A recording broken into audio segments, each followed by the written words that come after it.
ही जी दृश्य आपण बघतोय नाशिकची दृश्य आहेत। नाशिकमध्ये शिवसेना उबाठाचं शिबिर आहे आणि तिथं उद्धव ठाकरे पोहोचलेले आहेत आणि संजय राऊत दिसतायत, खैरे दिसतायत, इतर मान्यवर नेते दिसतायत। निर्धार मेळावा आहे आणि त्या मेळाव्याकरता उद्धव ठाकरे पोहोचलेले आहेत। त्याचं थेट प्रक्षेपण आता आपण न्यूज 18 लोकमतवर पाहत आहात। आदित्य ठाकरे, संजय राऊत हे सगळे देखील भाषण करून गेलेले आपण बघितले।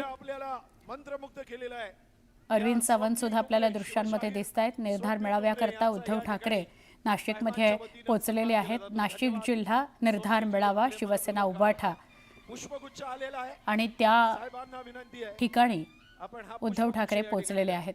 व्यासपीठावर उद्धव ठाकरे जात आहेत, पण त्याआधी काहीतरी सूचना सगळ्या कार्यकर्त्यांना ते करत होते आणि आता कुणाचा तरी कौतुक सोहळा आयोजित केला जातोय उद्धव ठाकरेंच्या हस्ते, पण तो व्यासपीठावर नाही, खाली केला जातोय सगळ्या जनतेमध्ये।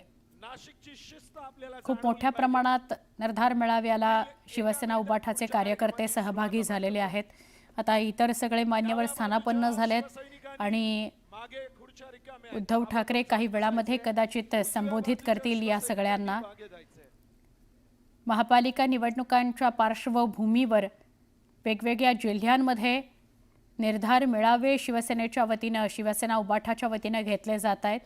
त्या अनुषंगाने आज शिवसेना उबाठाचा नाशिक जिल्ह्यामध्ये निर्धार मेळावा आयोजित करण्यात आलेला आहे आणि त्याला उद्धव ठाकरे उपस्थित राहिलेले आहेत।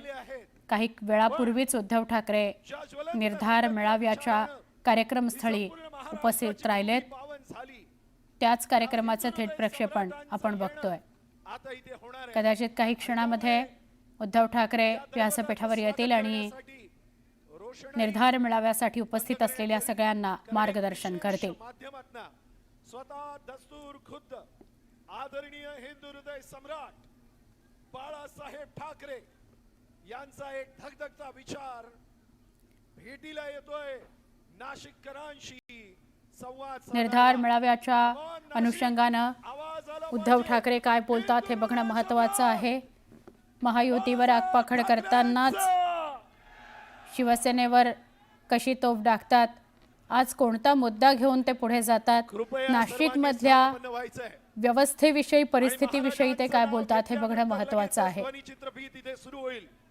नाशिकचा आवाज अख्ख्या महाराष्ट्रात पोहोचला पाहिजे। सध्या एक ध्वनिचित्रफीत दाखवली जाणार आहे आणि त्यानंतर कार्यक्रम होईल। छत्रपती संभाजी महाराज